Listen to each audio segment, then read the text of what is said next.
messed up. How do you say yarrow? Welcome to How Do You Say Yarrows? How do you say yarrow? How do you say yarrow? It'll be all the fun in the world.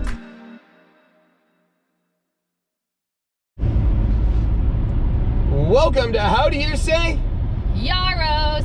We are on our Thanksgiving travels. Yes. That I am excited.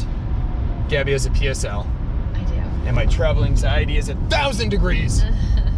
It's the normal things going on. What is your travel anxiety? What does that mean? Oh, I'm always about running to places and timing, and it's terrible. I'm a type A to a fault. It's a problem. That's so great. This sounds like another podcast we have to discuss. We do have to. Oh, that'd be a fun topic. I like this. Yeah. Oh, should we go into that now? Or should we stay with our current topic? Let's stay with our current topic here. All right. Yeah. So, I'm so interested in that. Okay, so what we wanted to talk about today is we have been noticing, so we are getting older. Adam says that we are in our midlife. We are middle-aged, baby. We're middle-aged, he has decided. Being that I'm 32. She They're is? stopping. Right. I am 32, and Adam is 30. Yep. And Adam says that 30-year-olds are middle-aged. Yes, I agree. Fully. Okay. Obviously, I said that, actually. So I don't know why. Yeah. Okay. So as we're getting older, there is a shift as you get 30, I think. I mean, we haven't even noticed all of them, but we have noticed a certain shift in what matters as far as like products. What starts to matter that did not matter when you were, let's say, under 30. Oh. Is that fair? Or are we just going to say younger? Can we make it more specific than younger? I've only been 30 for a few months. I know, that's true. My life hasn't changed Oh my in gosh, that. I love it. That's so true. Okay, so, all right, so we'll leave it less defined. Yeah, a little younger. I've only been 30 for a few months. It's my life hasn't changed that much. Yeah. Okay. All right. So, lead us off. All right. Here's the one that kicked all of this off and made us start thinking about this. So, Adam and I both love milkshakes. This was when we were dating, this was something that we would love to do. Go get a milkshake, and we would like walk and talk with the milkshakes, like one of the favorite things to do. And I love a black and white milkshake, and I specifically like it. I learned that I like it not made by chocolate syrup. So you can make a black and white milkshake by doing vanilla ice cream with chocolate syrup. So it's like vanilla and chocolatey. Or you can do it other ways, like vanilla ice cream and chocolate milk, or vanilla ice cream and chocolate ice cream. So they do it different ways. Mm-hmm. So I always knew pretty much for many years I've known like chocolate syrup, I don't love that, but I like it the other ways. Always just that was my main thing with black and white milkshakes. Some point I learned recently we had the opportunity to get milkshakes. I know, this is what it was. Okay, so we had an opportunity to go get milkshakes. I was bringing my soccer team that I coach to Five Guys. And I was so excited because they had a lot of options of where to choose. Some of the girls chose Five Guys. I was like, girls, I'm going to get you Five Guys. We're going to do it. And I'm all about Five Guys. And I was really excited because this was a Five Guys location that had milkshakes. And I was like, I'm going to get a milkshake. Wait, I can't wait. Not all Five Guys have milkshakes? Maybe now they do, but back in the day, they did not all have milkshakes. They didn't all have the capacity. So you had to look at the signs. Like, is this a Five Guys milkshake? Like, Five Guys that has milkshakes. Oh, that's interesting. Okay, yeah. Thank you. Yeah. So we go. The girls are all ordering their stuff. And it just so happened that the staff there, working very hard, they were refilling the machine of the milkshake machine. And in order to do this, you see like a big plastic bag thing, and they're like pouring it into the machine. And I was watching them do it. Okay. It's all hygienic, like exactly what they're supposed to do. But I was watching it, and it just dawned on me, because they're gonna push this in the machine and then it's gonna pour out the milkshake. And I realized that's not real ice cream. Oh. Right? Oh, that's awkward. But like, Five Guys milkshake is so good. I've never had a problem with it before. Yep. But just watching them, I was watching their whole process, and I'm just watching this huge jug of liquid go in, and and I couldn't get past it. And I was gonna order a milkshake after the girls, and they all knew I was so excited. And I just said to them like, oh, we just don't have time. Like I just want to get you guys back or whatever. I didn't want to be rude, but I couldn't do it. I could not order. I mean, I could if I had to, but I had no desire. My desire, which I love milkshakes, my desire for that milkshake had totally evaporated. I was not wanting it anymore, and I realized, am I at an age where my milkshake has to be made from real ice cream? Okay, I get that. Yeah, I think you are. Somehow I've gotten into this territory. I'm 32, so I guess we can mark it. Age 32 is when this happened. Yeah. I don't know. This is crazy to me.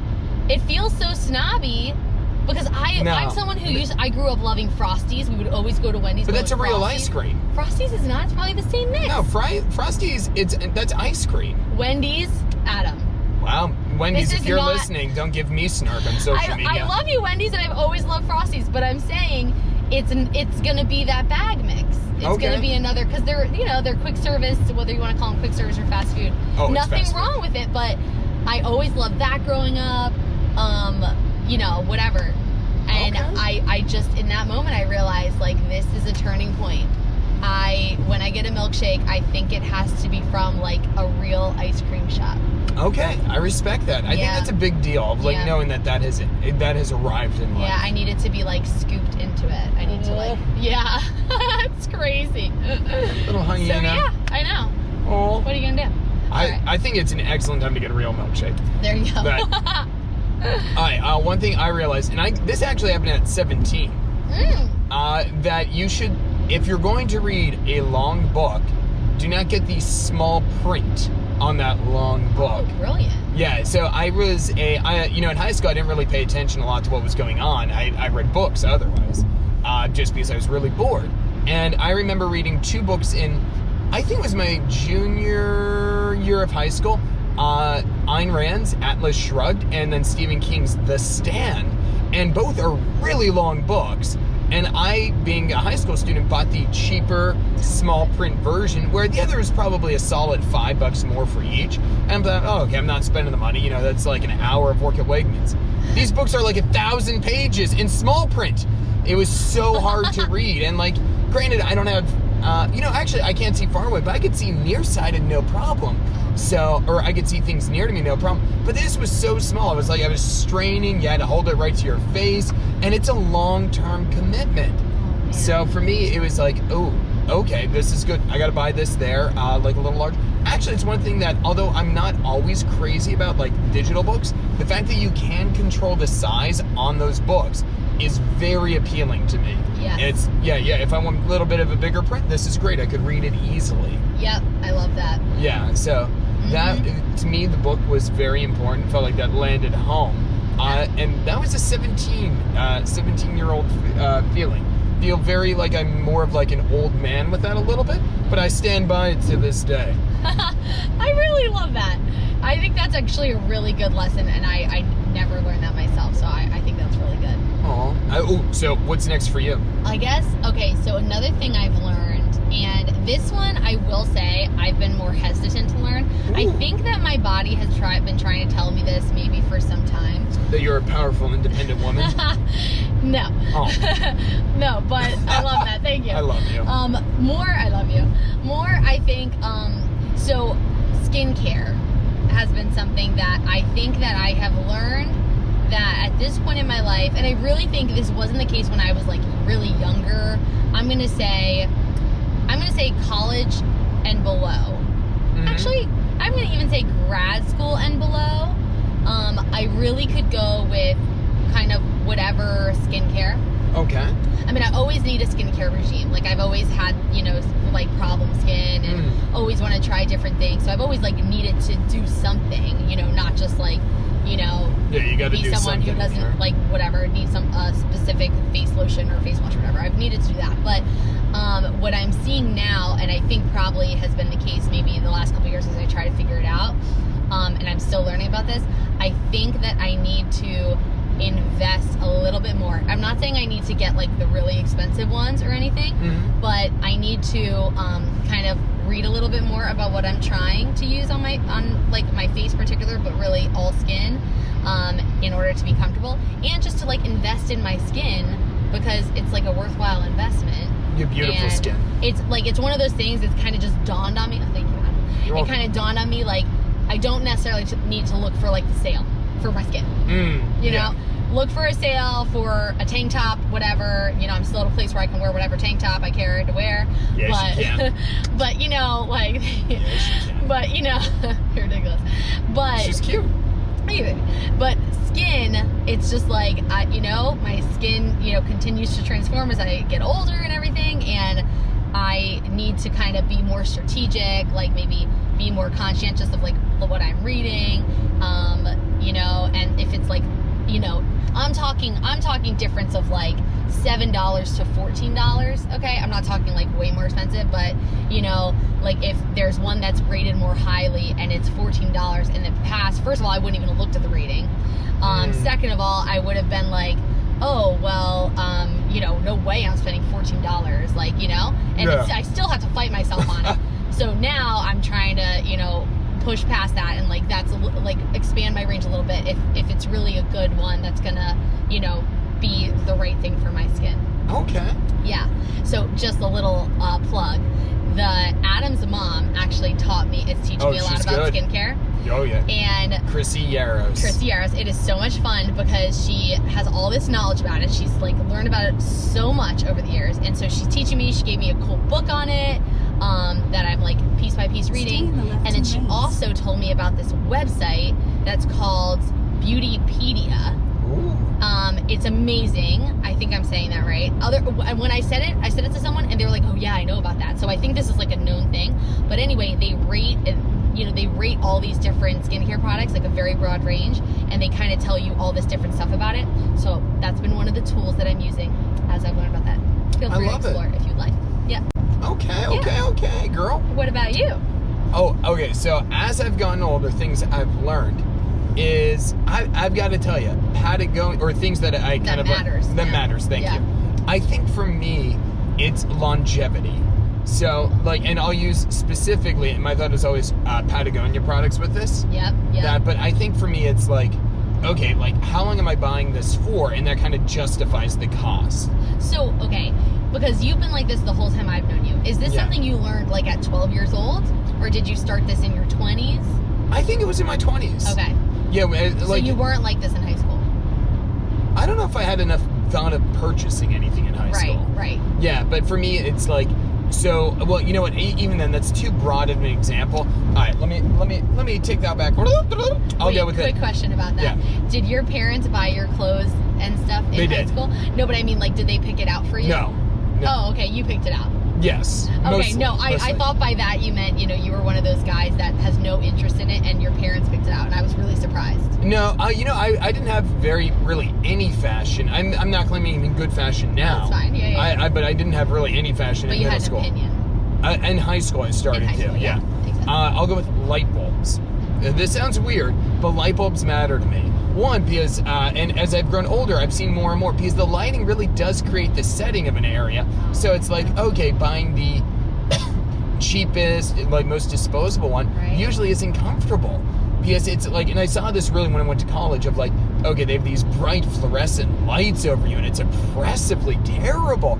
Because it's like, nobody can be comfortable in this. It's like saying you're working 24/7. So I think lighting is so important to me, and it's really become that. So like a poorly lit room, I actually really hate it. Just, or like, and it doesn't mean that it has to be bright, because there's a difference between, hey, it's designed to be set in ambiance and be darker versus just dim. So being dim in my mind would be just like, okay, you're trying to have this operating at full light, but you just didn't install enough lights.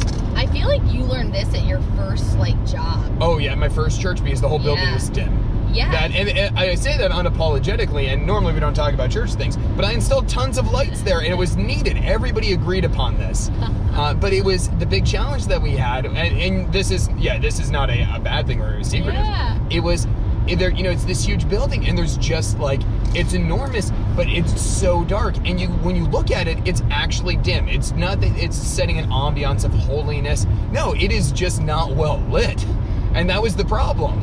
Because it's like, this isn't the holiness and the sacredness and the darkness with cool LEDs. This is just, we have 2 weeks of a light bulb. Drove me insane. Yeah, so that was a big lesson. Big lesson. That is a big lesson. Yeah. I think it's true. Lighting makes it, I mean, we always say that it's school, Yeah. but I never thought about it because I'm never one to implement lighting. But it's true, like when I do an assessment or something, like I will, and I do an observation, I will remark on whether the lighting was conducive for someone to learn or for, conducive to the environment. And it totally affects mood, energy, all the, like your energy there's a level, lot with it. how tired or how fatigued you are, things like that. So I think it's a good point. Oh, do you have another one, my love? What you got? One more that I have is, I have learned this. Now, my brother Liam has constantly said this for the last couple years, and actually my dad too has said this. Footwear. Footwear matters. I am sure many people have figured this out a lot sooner than I did. Probably if you've ever had any type of foot or leg injury, you probably figured this out a lot earlier than me. Yeah. But this is another thing, as I've gotten older, I have realized that it does matter. Kind of like the idea of investing in shoes. Now, again, to kind of preface it, I still don't buy crazy expensive shoes or anything like that. But I have learned that, because I love sales. I love sales in general. And just Gabby always, is a good shopper. And also, I actually think about it. I actually don't care about shoes. That has been one thing I've always... Interesting. Yes, I've always... I never knew that about you. Yeah, I don't care. And I don't think about the shoes. Like, my sister always... girls and guys who, build their outfit around the shoes. Tons of people. Oh, I have such high view of shoes. I know, and you do that. And my sister would always, build it around the heels or, whatever cool shoe. I do the opposite, which is actually an error. I will build my outfit, and then all of a sudden I'm like, shoot, I have to wear shoes. Oh. It happens all the time. It still happens when I'm going to a wedding. I'm like, I want to wear that dress, and then I'm like, dang it, I have no shoes to go with that. And it happens all the time, and I wish I could just wear the same shoes for all things. I don't care about shoes in that way. I don't typically get I need those shoes. But at the end of the day, shoes are a necessity. Absolutely. And I need them. So then so in the same way that I don't care about shoes, I've never been prone to invest in this pair of shoes, because in the store I don't care about them. Yeah. And then in real life I realize, shoot, I should have cared about this a little bit, And I'll just go for the sale, or I think that makes sense, and then for many outfits I don't have the right type of shoe. Yep. So I mean, I don't actually mean for style it's important to invest. I mean, for me, I've learned that it's important to invest in the right support for a shoe. And reasonably so, that it really does matter. The more I'm even as I get older, my feet will hurt a lot from standing at work all day, because I like to use my standing desk, which is so much better for me to work. It's so much better for my back. But work shoes are tough, because I can't just wear my sneakers all the time. So getting shoes that have some versatility, but some support, it's shown to be really important. Okay, I could get that. Now, and you were telling me earlier, these are mostly out and about shoes, not running sneakers. Actually, no, you're right. I think it's all the shoes. It's out and about shoes, and I realize now it's sneakers, because I have known for a long time I like a certain pair of sneaker, and I've always known, okay, I'm going to get that type, but I'll always look for the sale. Okay. So I get Asics. I love Asics. I think they're a great sneaker. Since I did track in high school, I learned that they were great. Okay. But recently, now I don't know if my foot changed, it's possible, or if Asics matured. changed. Because recently I noticed, so in the past I would look for the sale, and the cheapest Asics sneaker was still a great sneaker. Yeah, sure. Really supportive. Yeah, it's like a Nike. There's all good. Yeah, I would just look for the sale. It was a great sneaker. My last round of buying sneakers, because I'll usually get 2 at a time, and put them in my car, 1 in the house, whatever. I got I did that again. Got one that was better on sale, and I put it I started running in them, and it really was not as supportive as I expected my usual Asics to be. So I don't know if they kind of cheapened out on their lower range sneaker, or if my body just needs more support now, and it was insufficient, and that's where I realized, I was really, Gabrielle, it would have been a $30 difference. Yep. But now you kind of have useless sneakers, because it hurts. And if you're not going to put on something that. Right. So I should have, in that moment, I should have invested at the front and maybe gotten 1 level up sneaker or something, and that that way, you know, because you're investing in your body in that way. And, Yeah, you know, no, you and need it's, to your make a legs good build decision. over time. And like, Right, and I love running. I run every day, so like you need the right thing. You Yeah, need the right no, thing. totally makes sense. Yeah. Mm. But that's a lesson you learned early on, I feel like. You've always invested well into your footwear, I feel like. Well, You've been very strategic. I just really like boots. So it's also like, okay, you know, Okay, good point. So you like it fashion-wise, too. fashion-wise, but also like I have 2 pairs of boots. I know. So yeah, you know, so within that, it's like not a boot-obsessed culture. It's just I have specific ones that I like, and then they're there. My goal is maybe a 3rd pair. This will be exciting. Whoa. Yeah, I know it's a very slow burning process here. I love it. Do you have any yeah. other final one? Honestly, I don't have a good 3rd one. Yeah. But- Oh, we can land on footwear. Yeah, I love matters. it. Yo, footwear matters, and the question is, what matters to you now? We'd love to know. Thanks for joining us. Maybe it'll matter to us in the future, or maybe it already does. I don't know. Yeah, let us know. Send us an email at howdoyousayyaris@gmail.com, and you can follow me at Adam Yaris on social media. Yay! Thanks for being. Thanks.